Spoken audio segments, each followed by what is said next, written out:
하겠습니다.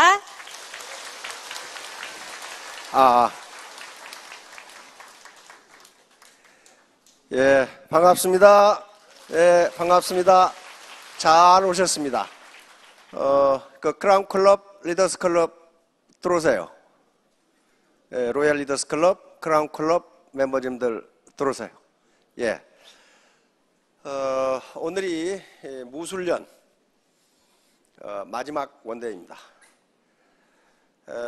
1년 동안 열심히 노력해주고 그리고 재심 합력해주신 파트너분들께 고마움을 표시하는 음악회를 갖도록 하겠습니다. 여기 올라오는 크라운 클럽, 리더스 클럽은 음치, 박치가 거의 전부입니다. 암만 가르쳐도 노래를 못해, 이 할매들이, 할배들이. 그런데 이 합창을 하기 위해서 얼마나 연습을 했느냐? 2시간 연습했습니다.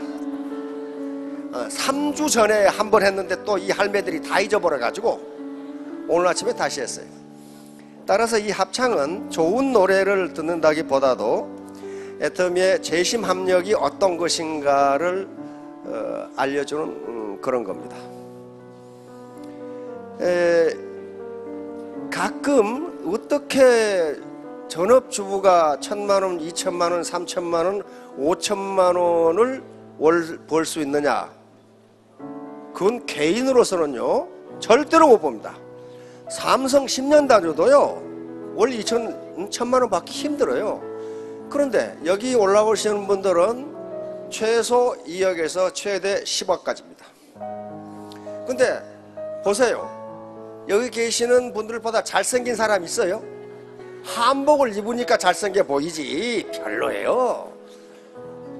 코도 둘, 눈도 둘, 입도 하나, 귀 둘 다 그렇게 생겼어요. 그런데 왜 그게 가능한가?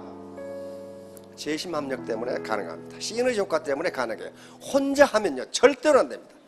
그러면 여기 계신 우리 오늘 오신 사장님들이 지금까지 나는 게으르게 살아서 소득이 안 늘어났다 그러신 분은 한 분도 없어요. 아주 아침부터 저녁까지 뼈 빠지게 했는데 왜 소득이 늘어나지 않았을까요?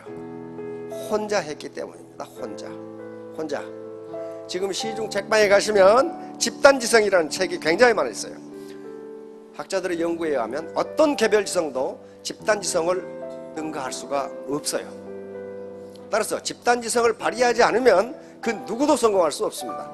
그래서 반팽이도 성공한다는 게 그 사람이 반팽이가 아니고 겸손하기 때문에 성공할 수가 있어요. 그래서 자기가 잘난 채 똑똑한 채 하는 사람은요 절대 성공 못합니다. 예, 오늘 연주는요 피아노 최지은 국장, 바이올린 곽영아 국장, 첼로 장자윤 국장, 기타 박병환 총장, 지휘 예미정 국장입니다. 예.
예, 고맙습니다. 음치 박치들도 리드 보컬이 있으면 이렇게 따라갑니다.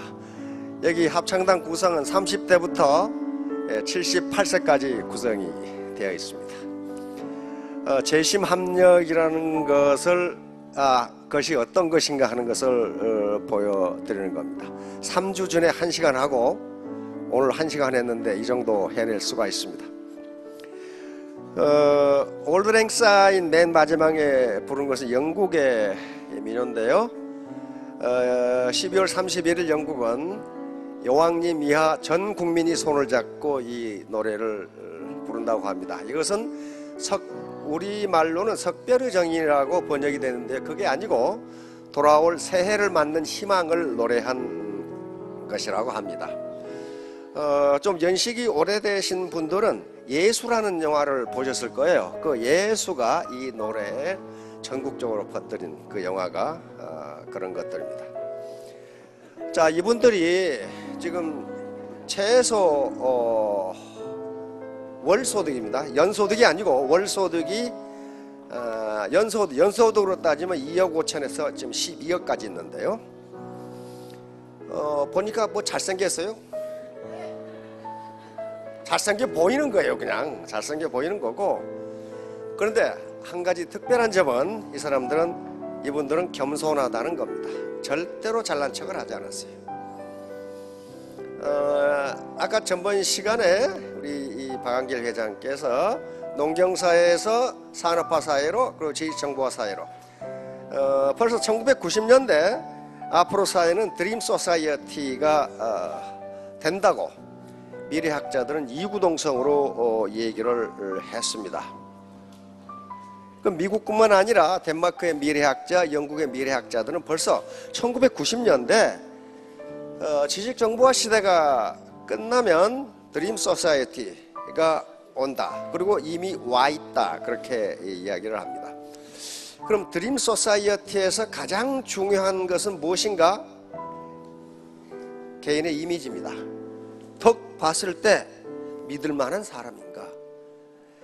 그런데 또 미래학자들이 드림 소사이어티에 가장 앞서가는 나라가 어디인가? 혹시 실수해가지고 보신 분? 신문에서? 또는 책에서? 예, 한국이라고 그럽니다. 왜냐하면 한류, 코리안 웨이브, 한류 때문에 그래, 한류. 방탄소년단 이러고 있죠. 완전히 세계에 휩쓸어버려요. 그 이미지예요, 이미지예요. 소녀시대 어때요? 그 다음에 우리 박항서 감독이 지금 베트남을 왈칵 들었다 놨다 해버리죠.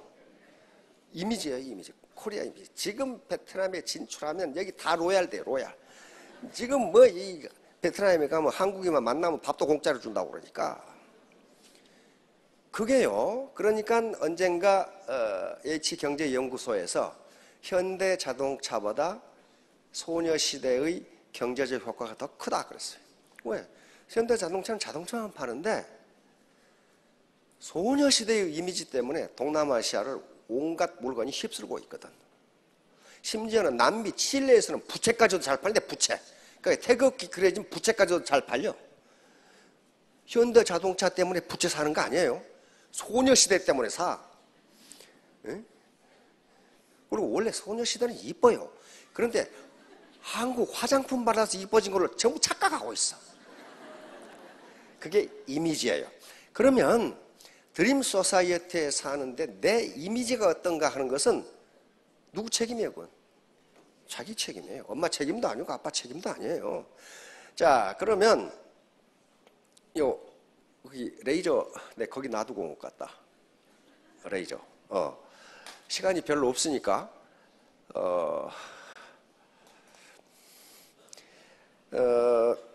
저는 경제학 강의만 한 30년을 했는데요, 대학에서. 이 애터미는요, 성공하실 수 있는 객관적 조건을 다 갖추고 있어요. 제가 2010년 11월부터 강의를 시작했는데 그 이전에는 여러분들처럼 여기 앉아서 한 6개월 정도 강의를 들었어요. 그래서 이놈들이 사기를 치는지 안 치는지 내가 보자. 근데 들어보니까 사기가 아닌 것 같아. 그래서 세계 어떤 나라 경제학자들이든지 어떤 나라든지 미국이건 영국이건 일본이건 프랑스건 가장 큰 두 개의 경제적 문제가 있어요. 그 두 개만 해결되면요 거의 대부분 모든 문제는 해결됩니다. 그것은 일자리와 소득이에요. 일자리와 소득. 일자리 문제와 소득 문제만 해결되면 다른 것은 부차적인 문제예요. 근데 그 일자리와 소득의 문제는 동전의 양면입니다. 일자리가 변변치 않으니까 소득이 작아요. 그렇죠? 소득이 작으니까 또 인간 자본을 늘릴 수 있는 교육이 부실해. 그러니까 소득은 더 작아. 소득은 더 작다 보니까 아파. 계속 아파. 우리나라 소득 불평등보다 더 불평등한 게 건강 불평등입니다. 어떻게 소득이 낮은 사람일수록 아파? 그럼 뻔하지요. 뭐 때문에 그래요? 좋은 거 못 먹고 휴식 제대로 못 하고 아플 때 병원에 제대로 못 가고 그러니까 거기 나쁠 수밖에 없지. 그래서 어느 통계를 보니까 부자들의 폐경 연령이 55세인데 가난뱅이들의 폐경 연령이 40세예요. 그러니까 부자들은 내년이 황금 대지해니까 50세 미만은 아들 하나씩 낳으시라고. 그것이 애국이야. 애국 지금. 애국이라고. 아무튼 그런데 이 강의를 들어보니까 일자리 문제와 소득 문제를 동시에 해결할 수도 있겠다. 이 생각이 들어서 제가 강의를 시작했습니다. 2010년 11월부터. 그런데 첫 강의에서 뭐라고 그랬냐면은 내가 강단에서 보이지 않으면 이 새끼들이 사기친다고 생각해라. 그러니까 다 그만둬라. 내가 그랬거든. 그래서 제가 그만두지도 못해 지금. 그만두지도 못해. 그 말을 여러 번 했어요. 내가 강단에 보이지 않으면 사기친다고 생각해라. 그러면 그만둬라 그랬거든요. 그래가지고 이거 그만두지도 못하고 이게 좀 곤란해 지금. 그런다고 사기친다는 건 아니에요. 자, 그러면 문제는 객관적 조건을 다 갖추고 있어요. 그 객관적 조건 여러 가지 있기 때문에 지금 설명할 시간이 없습니다. 그래서 나의 주체적 조건을 갖추면 누구나 성공할 수가 있는데 오늘은 요 잡스 얘기부터 하도록 하겠습니다. 자, 여기서 많이 본 사람 같죠? 요 애플의 스티브 잡스입니다. 스티브 잡스가 이 사람 리드 칼리지라는 캘리포니아 북부에 가면 칼리지가 있어요. 리드 칼리지. 굉장히 유명한 리버럴 아츠 칼리지입니다. 리버럴 아츠. 이건 인문학을 하는 대학이에요. 미국은 그런 대학이 칼리지가 한 400개 정도 됩니다. 그 400개 정도 되는 칼리지는요, 그 수준이 아이비리그 수준이에요. 아이비리그 수준이라고요. 그렇게 높아요. 여기서는 뭐만 하느냐? 인문학만 해요. 인문학. 리드 칼리지에서 합격하면 합격자들에게 책을 2권을 보내. 이거 읽고 토론할 준비를 하라. 그게 뭐겠어요? 혹시 텔레비전 보신 분? 그 말 텔레비전 여러 번 나왔어. 그 책이 무슨 책이에요? 통 텔레비전도 안 보시고 연속곡만 계속 보시니까 지금 호메로스의 일리아스와 오디세이예요.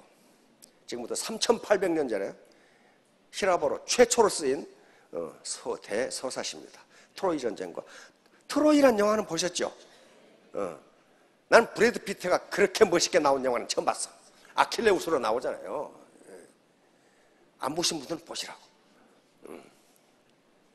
그리고 그 뒤에 이제 페르시아 전쟁이 또 일어나죠. 그때 300이라는 영화가 있어. 300명 가지고 페르시아 60만하고 싸우죠.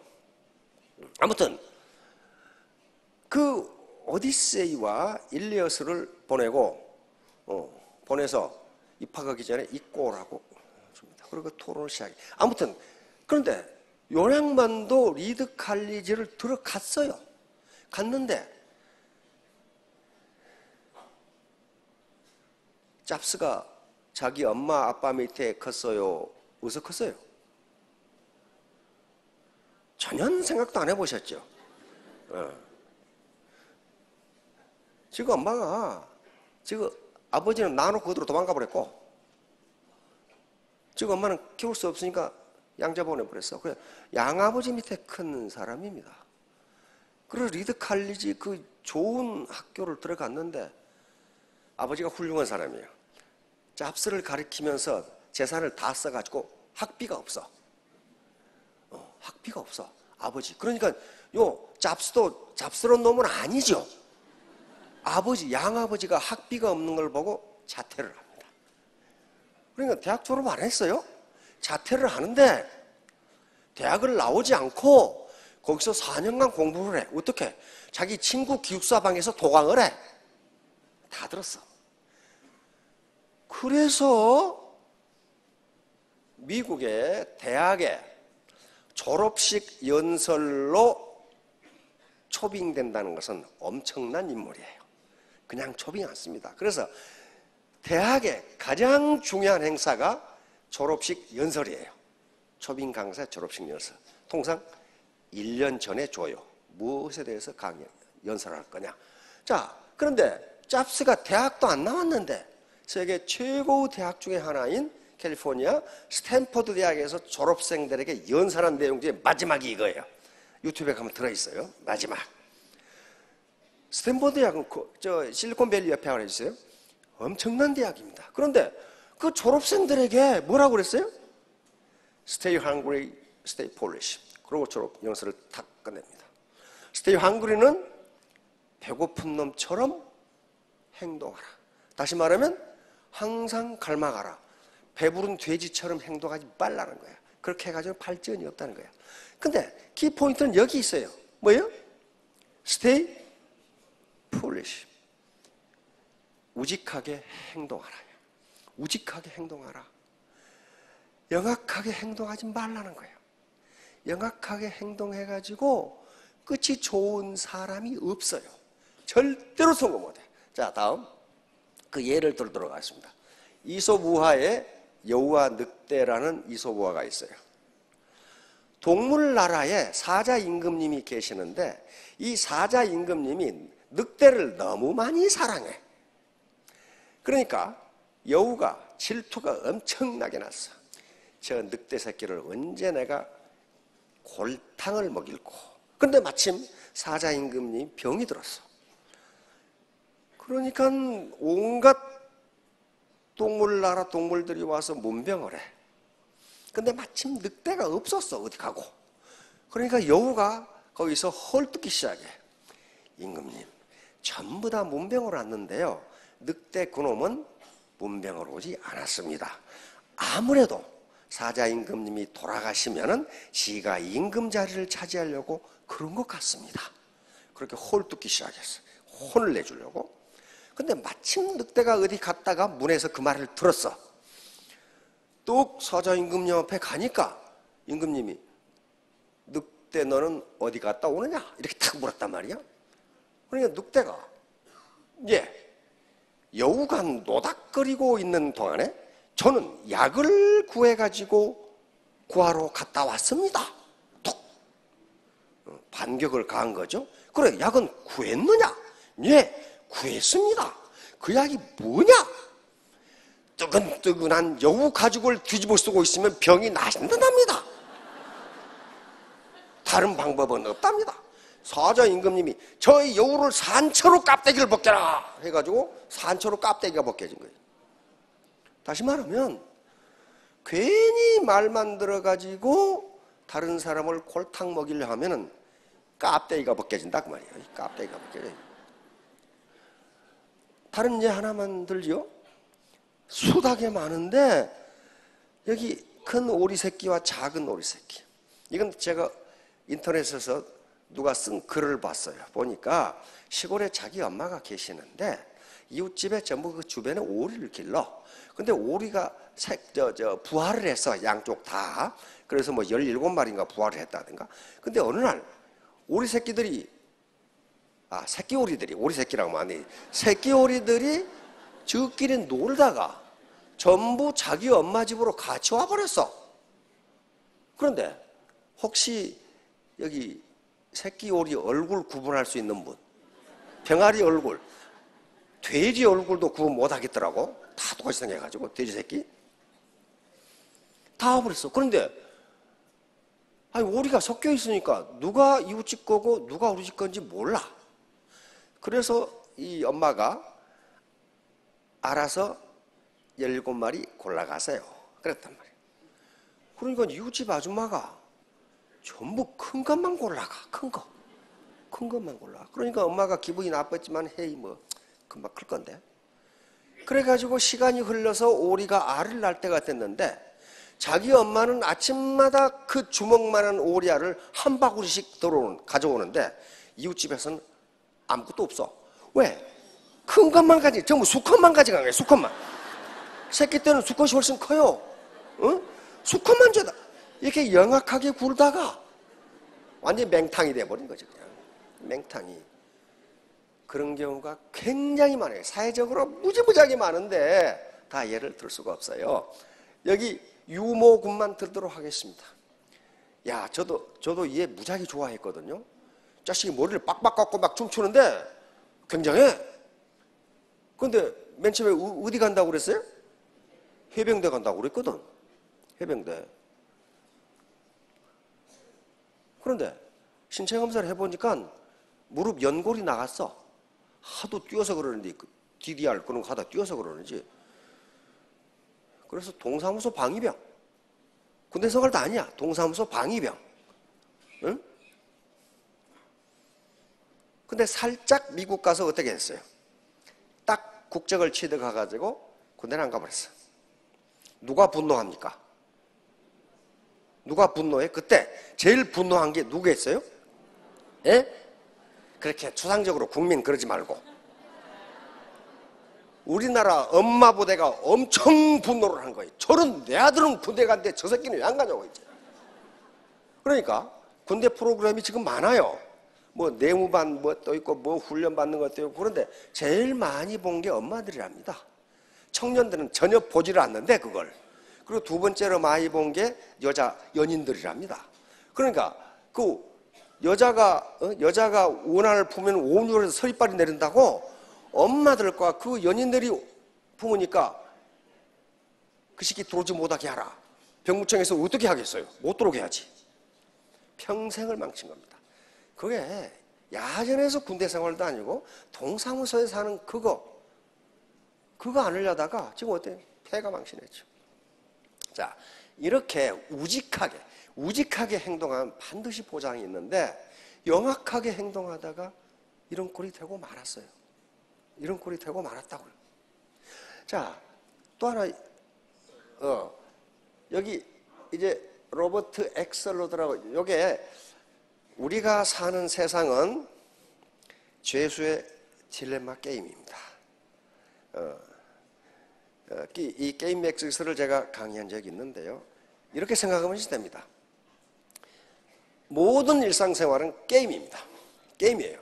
게임에는 플레이어가 있고 전략이 있고 승패가 가려져. 여기 복도에 걸어가실 때 눈 감고 아무렇게나 걸어갑니까? 아니에요. 저쪽에서 오는 사람을 봐서 내가 왼쪽으로 걸어갈지 오른쪽으로 걸어갈지 전략을 결정해. 그렇죠? 그게 전략이에요. 그러니까 살아가는 것 자체가 게임이에요. 그리고 죄수의 딜레마 게임이라는 건 상대방을 서로 믿지를 못해. 어디 나는 내 친구를 100% 믿는다. 그 자체가 못 믿는 거예요. 100% 못 믿어요. 그러니까 이 죄수 딜레마 게임이라는 것은 상대방을 내가 믿지 못하는 상황에서 내가 어떻게 내 이익을 극대화할 것인가, 그 전략이 무엇인가를 찾아내는 게 죄수의 딜레마 게임이에요. 어떻게 하는 것이 내 이익이 극대화되는가? 이것은 뭐 이기주의적으로 행동하라 그런 게 아닙니다. 어떻게 세상을 살아가는 것이 나에게 가장 좋을까? 그래서 이거 미시간 대학 교수인데요, 정치학 교수인데 컴퓨터 게임을 했습니다. 그러니까 세계 각국에 이런 게임을 한다고 알렸어요. 그러니까 세계 각국의 프로게이머들이 나름대로 이길 상대방을 꺾을 수 있는 프로그램을 가지고 미시간 대학으로 전부 모였습니다. 모였어요. 그래서 1차 게임을 했는데 그 게임을 하는데 게임의 횟수를 컴퓨터니까 100만 번을 했어요. 100만 번. 뭐 한두 번 한 게 아니고 100만 번을 했어요. 100만 번을 했어. 그런데 그 100만 번에서 1등을 한 프로그램이 티포텟이에요.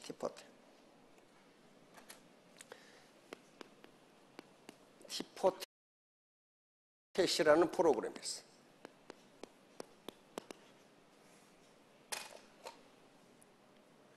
티포텟이라는 프로그램. 다시 말하면 티 뭐예요? 탁 치면 나도 가만 안 있고 탁 그러면서 친다 그 말이에요. 지금 냉전 시대에 있었던 국제 전략입니다. 미국의 전략, 소련의 전략이 전부 티포텟인데 이 제수의 딜레마 게임에서도 티포텟이 우승하더라는 거예요. 티포텟 전략은 뭐냐면 간단해요. 어떤 경우에도 먼저 배반하지 말라. 어떤 경우에도 먼저 배반하지 말라. 두 번째는 배반하면 즉각 보복하라.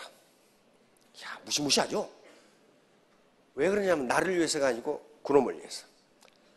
배반하는 걸 두 번 배반했을 때 치니까 그 자식은 두 번 또 배반하더라 이거야. 그러면 조직 전체가 무너져 버려. 조직 전체가. 그래서 즉각 보복하라. 세 번째는 반성하면 즉각 용서하라. 끝까지 물고 늘지 말라 이게. 네 번째는 당신의 행동 패턴, 나는 이런 원칙에 대해 가지고 행동한다는 것을 분명하게 알려줘라. 그 애매하면 안 된다. 자, 그래서 다시 티포텟이 컴퓨터 게임에서 죄수의 딜레마 상황에서 우승했다. 그렇게 전 세계에 알리고 그럼 이것이 우승했다는 사실을 알고 다시 해보자. 그러니까 다시 이제 이 티포텟을 깰 수 있는 아주 정교한 프로그램들이 많이 나왔단 말이에요. 그래서 2차 대회를 또 합니다. 2차 대회를 또 했는데 승리는 역시 티포텟이었어요. 티포텟. 자, 그래서 이제 요 엑스러드 교수가 모든 세계인들에게 이렇게 행동하라고, 이렇게 행동하는 게 가장 이익입니다. 가장 이익입니다 하고 이 결론을 내립니다. 첫째 뭐예요? 남의 성공을 질투하지 말라. 야, 이 못생긴 사람들이 1억 번다니까 어때요? 기분이 더럽게 나쁘죠? 야, 저게 말이야. 저게 어떻게 이 바지가랑이를 잡아 내려버리고 그렇게 하지 말라는 거예요. 남의 성공을 질투하지 말라. 안 할 것 같지요? 있습니다. 파트너가 클 나가면 못 크게 만들어. 그런 사람이 있어요. 파트너가 크면 누가 커요? 자기가 커요. 자기가 커. 그런데 파트너의 성공을 질투하는 사람들이 있어요. 자, 두 번째 뭐래? 먼저 배반하지 말라. 다시 말하면 먼저 약속을 지켜라. 다시 말하면 신사도를 지키라. 신사도를 지키지 않으면 집중 공격을 받더라는 거야. 그 사람은 집중 공격을 받아서 패가 망신해버려. 자, 세 번째 뭐라고 했어요? 협력이든 배반이든 그대로 갚아라. 이게 티포텟입니다. 누구를 위해서? 그 본인을 위해서 갚는다. 용서해 줬더니 또 그 짓을 하더라는 거야. 또 그 짓을 해. 그래가지고 조직 전체가 망가지더라는 거야. 네 번째 뭐라고 그랬어요? 영악하게 굴지 말라. 스티브 잡스가 한 말입니다. 영악하게 굴지 말라. 다시 말하면 너무 계산적으로 나가지 말라. 작은 이익을 가지고 큰 것을 놓치지 말라는 거야. 이 사회에 그런 문제가